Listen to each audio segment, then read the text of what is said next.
From the Sports Station, here's News Channel 2 Sports Director Spencer Davidson. Good evening. It's been 10 years and a day since the Notre Dame girls basketball team last won a state title. Well, the 2023-24 Jugglers reached the end of the road today, looking to end that drought at Hudson Valley Community College in the Class B state championship game. Second-ranked Notre Dame taking on top-ranked Albany Academy in Troy. Winner takes home the Class B state title. In the first, Notre Dame playing from behind. Ella Trinkus steps in and hits the three. Jugglers down 9-5, 5 minutes to go in the first. Albany responded right away, though. Liana Williams right here buries a three of her own in the corner. Bears go up 13-5 with 2:30 left in the first. Start of the second half, Notre Dame trailing by 10, but plays like this. Ella Trinkus gets them back in the game. ND trails in 33-29, 2:30 left in the third. To the fourth, Jugglers, it's Ella again. Hits the and one in the post. Notre Dame comes all the way back to take a 46-45 lead, 3 minutes to go. Notre Dame now looking to put the game on ice, and who else but Ella Trinkus gets the pass, backs down her defender, and hits the shot. 5-point lead with 1:38 left in the game. And after all is said and done, mission accomplished. Notre Dame wins 55-51. They are your Class B state champions, down by double digits in the second half. The Jugglers come back and win it to bring home the state title. I've said this a million times now, and thank God it keeps coming true. We believe in our ability to put runs together. We believe that we're in trouble. We'll find a way to do something positive.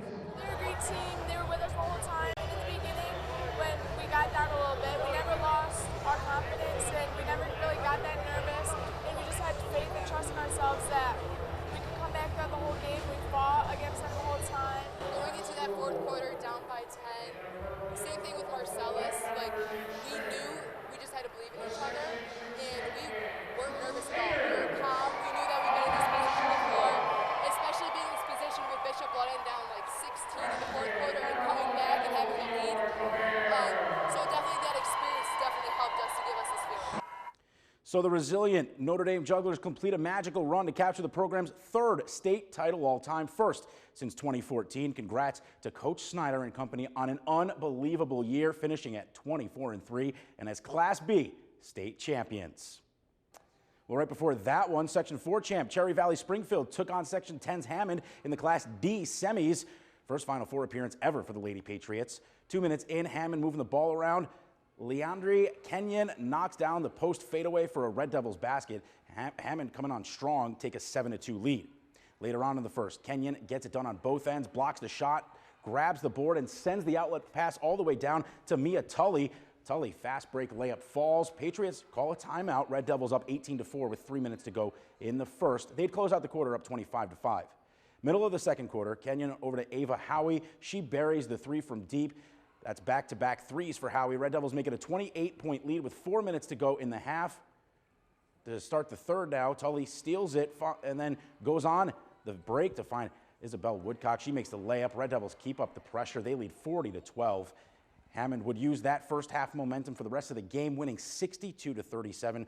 They're moving on to face Northville in the Class D final tomorrow, but what a season it was for Cherry Valley, their first ever Section 4 title and spot in the state semifinals. Well, in the junior college ranks, the Herkimer College men's basketball team looked to complete a national title run on their home floor as the host Generals competed in the NJCAA Division III final. Herkimer looking to keep this trophy right here at home as the 3-seed Generals went for the program's third national championship all time and first since 2019. But a tough task ahead, as in their way are top seed Dallas College Northlake Blazers, hoping to capture their fifth title all time. First half, Herkimer up 7-6 and looking good on the offensive end. Ozzie DeJesus baseline puts in the reverse to give the Generals a 3-point lead. 12.5 to play now. Herc down 1. Brandon Harris, the drive, dishes off to Nick Boyce for the backdoor finish. Generals back on top 11-10. And then check it out. Just like yesterday, Boyce with a no-look pass, this time to Jesse Killian underneath. Generals up 3 with 8 minutes to go.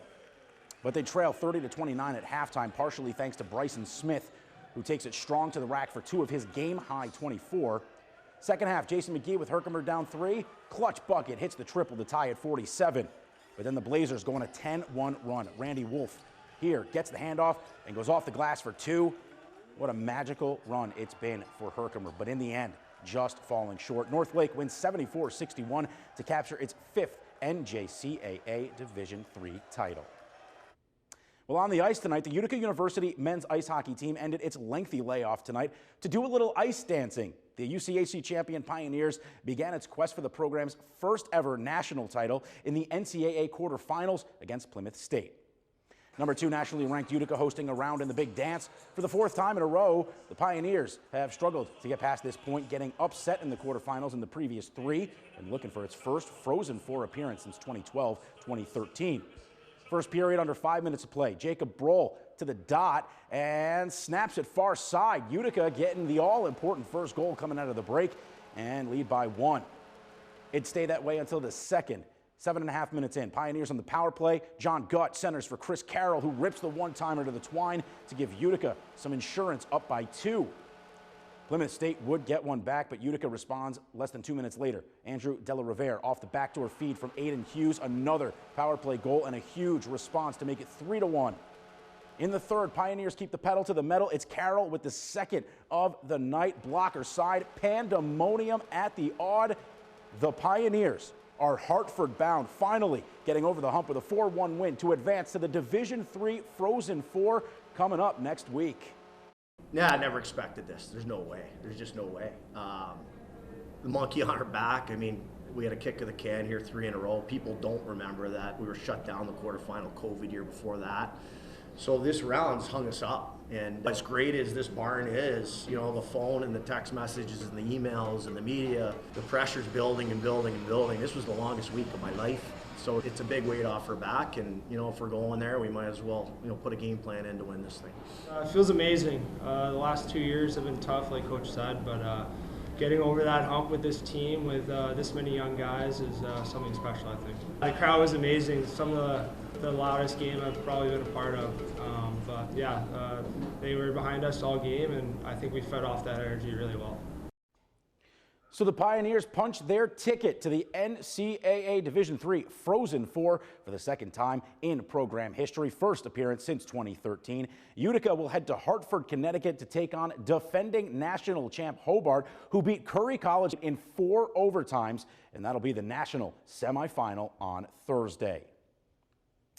Meanwhile, in the Division I women's ranks, 3-seed Colgate downed 6-seed Cornell in the NCAA quarterfinals 3-1 as the ECAC champion Raiders advanced to the D1 women's Frozen Four for the second time in program history, first since a run to the final in 2018. Colgate will face 2-seed Wisconsin in Durham, New Hampshire in the national semifinal next Friday at 7:30 p.m. Later in the evening at Class of 1965 Arena, not as happy an occasion for the Raiders men's team, who fell to St. Lawrence 3-2 in Game 2 of the ECAC quarterfinals to end their bid at a title repeat. Colgate falling 2-0 after a double overtime loss on Friday as the Raiders finish at 16-16-4. In the AHL, the Utica Comets downed the Hartford Wolfpack 4-2 on the road to complete a big 4-point weekend. Captain Ryan Schmelzer was a factor in every goal as he ended the night with 2 tallies and 2 helpers. The Comets are now 3 points back of the Toronto Marlies for the final playoff spot in the North Division. The team is back in action on Friday night at the Odd against the Bridgeport Islanders.